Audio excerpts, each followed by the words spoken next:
Hi, everybody, and welcome aboard to Local Matters. You know, the political climate within the last year has certainly encouraged and inspired more women to run for office. And here in Calhoun County, it is no different. It seems as though an historic wave of women are running this year. So when we come back, we will meet and talk with Democratic candidate House District 40, Ms. Pam Howard, to find out why she decided to run against long-term incumbent K.L. Brown. You know why?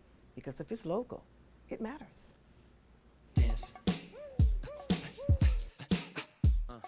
Let me see you move.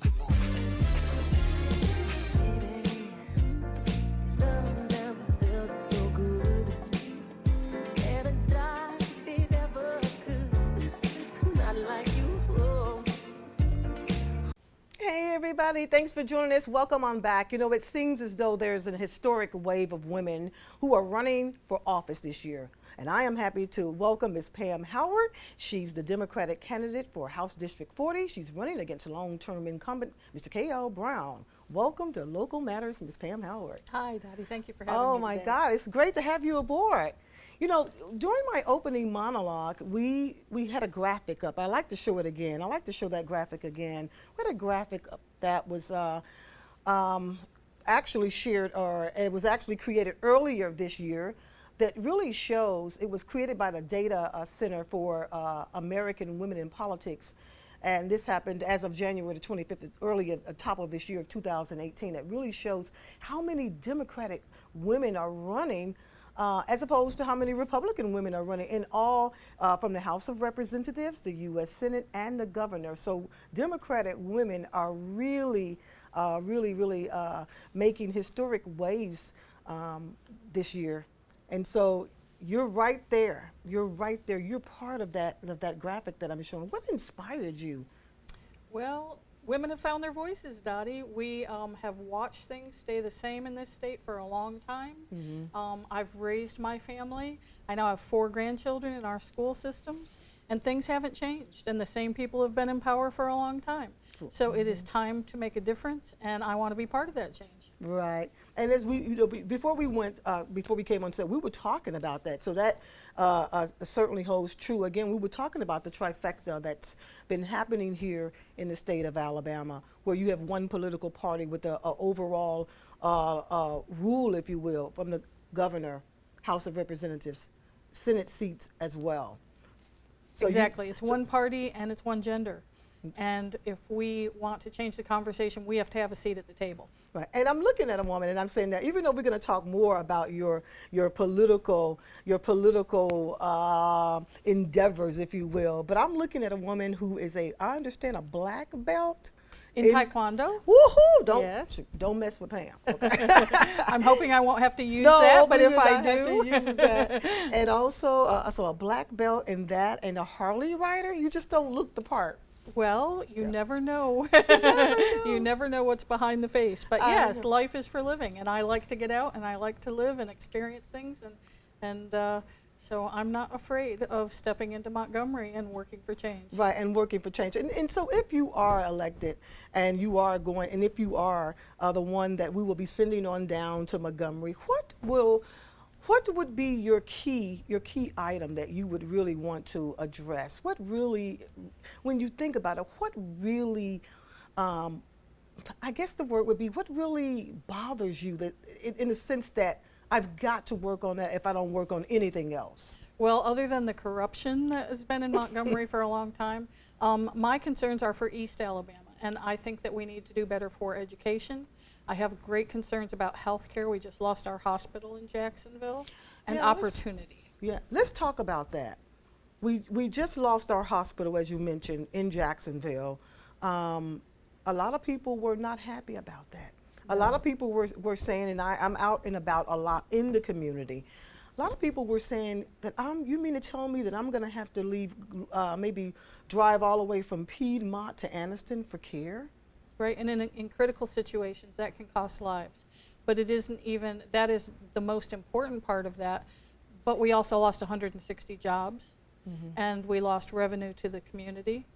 And it puts a tremendous strain on our first responders who are now taking longer and more miles, it affects the community in many ways. And a lot of losing the hospital was based because people are uninsured and underinsured. And closing a hospital doesn't fix that. Those people are now just at the regional hospital, so all we've done is move the financial burden down the road and provided less health care and less jobs for our communities. And the Jacksonville Hospital, I know I had a graphic for that too. We had a graphic created. The Jacksonville Hospital, there it is. It was there since 1976. Is that what that 1976 to 2018? And they had the reputation until the last few years of being one of the best hospitals in the state. And my grandchildren were born there, so I have a personal attachment to that hospital. Yeah. But losing it is a blow to the community. And we, as a state, should have expanded Medicaid. And we have lost 12 hospitals now. It isn't just Northeast Alabama. And we have to stop that trend. Businesses won't come into a community if there isn't health care available. You know, you mentioned that attachment. I have attachment to it as well. My nephew, my oldest nephew, was born at Jacksonville Hospital. My sister had him there many years ago. I think he's early 30s. So he was born at the Jacksonville Hospital as well. But when you mention we've got to expand health care, it's so important. I mean, I can think about my own. My own story about having to lean on affordable health care, if you will. It's very important that we do that we expand health care. I'm hearing them in my ear. We've got to go to break. I want to come back. When we come back, I want to definitely talk more about expanding Medicare. Okay, expanding health care. So when we come back, yeah, we're going to talk more about that. So don't go away. We'll be right back with more.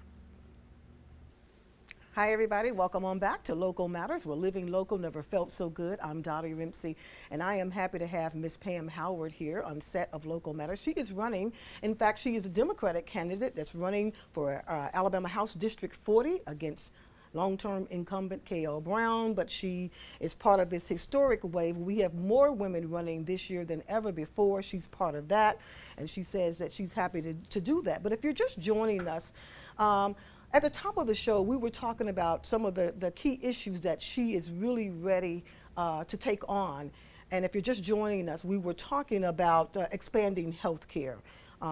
You mentioned that is so important that we do that. I certainly have a personal, I have a personal affection to that as well. I mean, I want to share with you that this time last year in December, I had a scare. I had my annual mammogram. They called me back in because they thought they saw something. They did it, but they also wanted to do a biopsy. And for about 3 weeks in December of last year, I had done everything, but I mean, I had even picked out my good picture to use. I was picking out the color of my casket because I'm like, oh my God, is this it?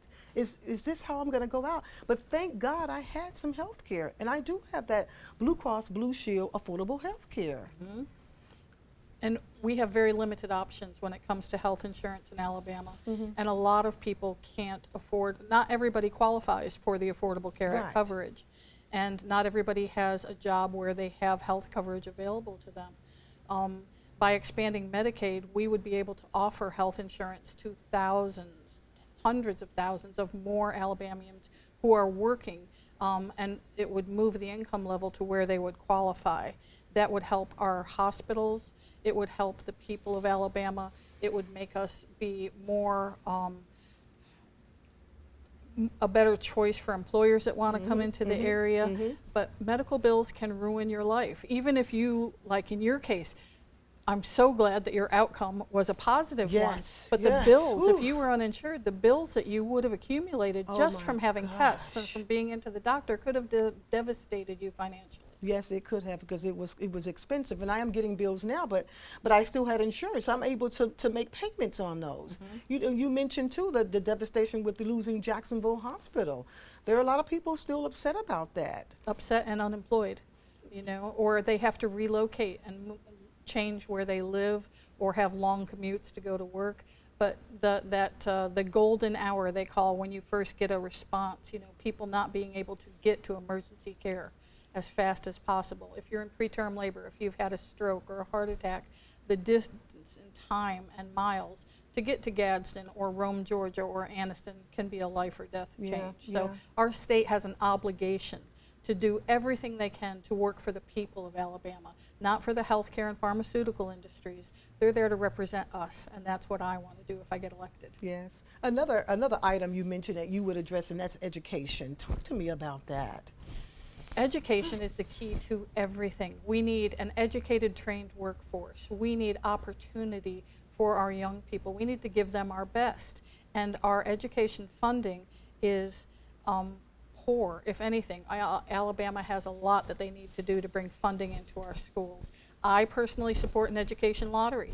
There are lotteries in every surrounding state now that Mississippi has passed theirs. And so people from Alabama are spending tens of millions of dollars Yes. every year supporting the economies of our neighboring states instead of us. And Yes. there has been a lot of influence from many sources in Montgomery that have prevented us from even being allowed to vote on it. So at the very least, the people of Alabama should have the right to vote on it. And then in the plan that I support, we would divide the money from the lottery exactly as we do the EFT, so that we are taking care of pre-K, we're taking care of K through 12, we're giving more opportunities to pay for higher education so we don't have those huge debts for people that want to go forward, Yes. and we have to expand vocational training. Because as I've traveled the state and talked to industry leaders, one of the biggest things you hear about is not having a trained workforce available in our areas in East Alabama. So the more education we provide, the more we can build on that for opportunities for everyone. You mentioned, yeah, you're so right about that, about the vocational training is so needed. Not everybody are going to be able to go to college. Not everybody that's not what they want. That's not where their skill set lies. We need great plumbers, electricians, people that can lay down tile and hardwood flooring and build cap. We need people to be able to do that. And IT workers. We could bring in so much industry if we had that strong base. And that needs to be not just for people in school. I mean, you could get that training in high school and pay your way through college if you want to go to a 4-year education. But our adults who are unemployed now or underemployed, we need to have those resources available to them too, so they can build their job skills and improve their futures. And I think that's an obligation our state needs to meet for the people. You know, mental health right now is so prevalent as well. Mental health, it seems as though now, and I have, even at the top of the year in January, I talked about Local Matters would really tackle mental health. And I've done numerous shows now about how prevalent mental health is. How do you feel about the state of mental health right now? We have closed almost every facility of treatment for mental health, live-in facilities. Our law enforcement is ending up dealing with the mental health population. We don't know what to do for these people because they don't have insurance, so they can't get their medication. So we're locking them up and overcrowding our jails. And that is not the answer. And that is another thing, that by expanding Medicaid, we would be able to provide treatment and provide medication to those people. And another issue that ties into with education is I think that we should have a mental health counselor available in every county school system. We need resource officers, but we need to be able to identify those issues before they become problems and before people are in danger. Yes. And that is something that needs to be in all of Yes. all of our campuses. Yes. We've got to go to break. I hear them in my ear. When we come back, we're going to be talking more with Pam Howard. As I mentioned, she's running for House District 40, and we're going to talk more with her about what issues concern her most. We'll be right back with more Local Matters. Don't go away.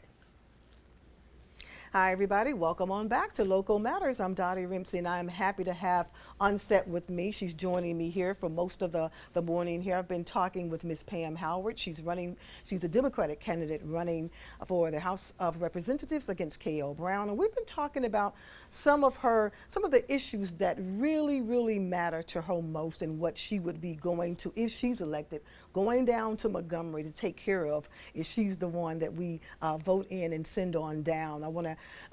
I know if you're just joining us, we've talked about a number of those issues, and we talked a little bit about education, but I want to go back. I want to circle back on that because I understand that we missed a mark when we were talking about RSA for education. Yes. What does that mean? The retirement systems of Alabama is the pension plan for our educators. And everybody who has put children through the school system knows our teachers are underpaid and overworked. Our schools aren't well funded. And the one benefit that we offer in Alabama is a wonderful pension plan.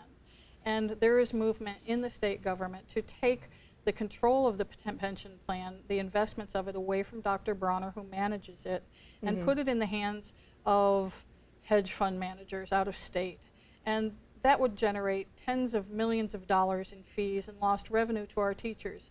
And I think that that decision needs to be made by the people who are members of the plan, not by legislators who are being influenced by lobbyists and special interests. So that's something I really want to make sure that voters understand is I am for the people, for the working people. I'm endorsed by the AFL-CIO. I stand by our teachers.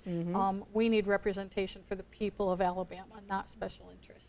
I know too, and earlier in this segment in the show, we talked about mental health.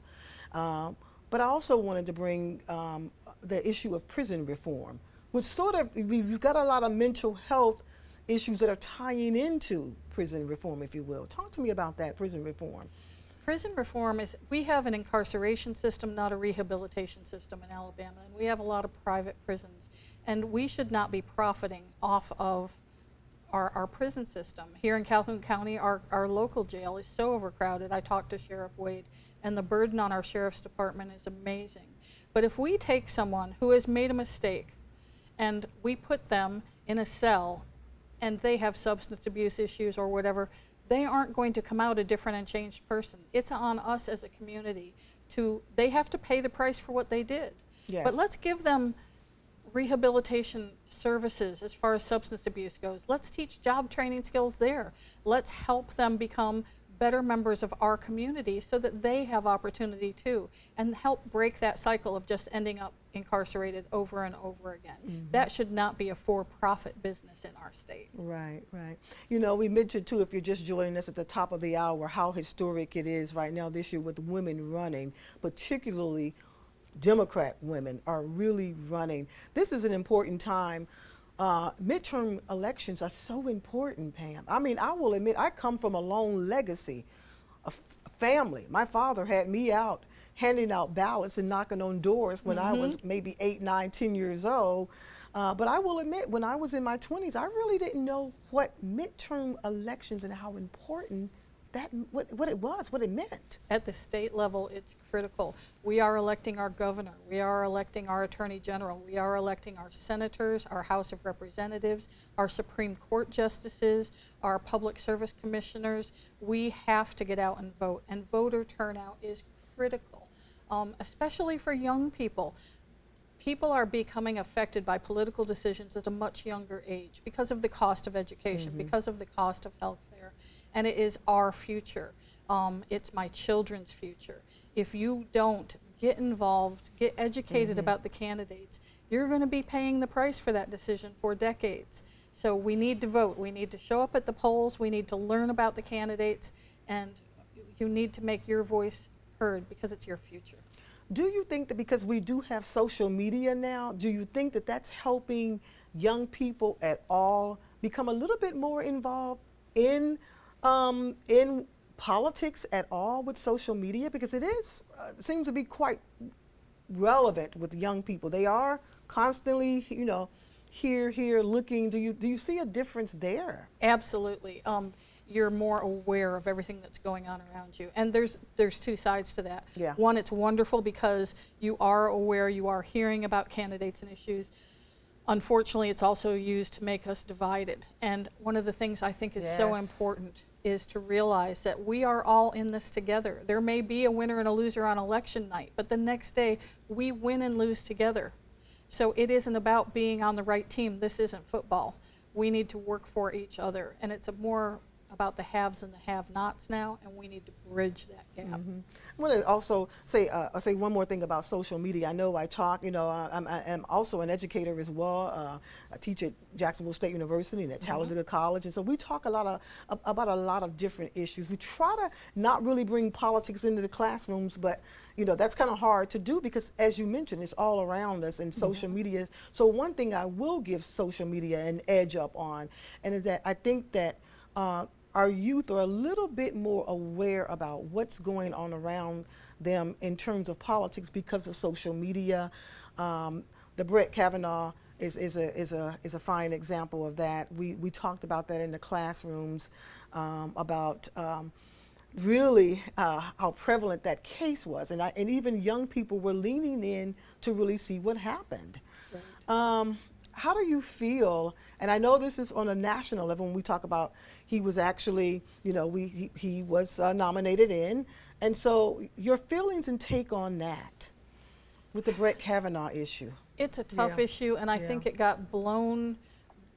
It was used politically to the point of disgrace, I think. Yeah.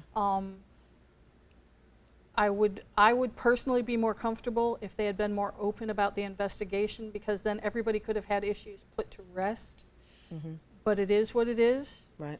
and we have to move on. And I personally, although I found it very interesting to watch, I'm focused on state issues. Focus on that state issue. Absolutely. You know what? But we've got to get out. I can sit here and talk to you, of course, all morning long, but we don't have the time. I certainly thank you for coming Thank you for aboard. having me. I do want to encourage everyone to get out and vote. I mean, I've Yes. got a full screen of events that's coming up. Pam, are you going to be speaking at any of these events that we see here? I will be at all of them. I Okay. am out and about and meeting as many people as I can. That Democratic Shower of Stars, I definitely want to be at that. Yes, all the That's- state candidates will be there. Yes, that is going to be huge. So if you want to go ahead and mark that on your calendar, I would encourage you to do so because it's going to be a great event. And Pam, once again, I thank you for coming aboard Local Matters. Thank you. And I thank you for watching. You know why?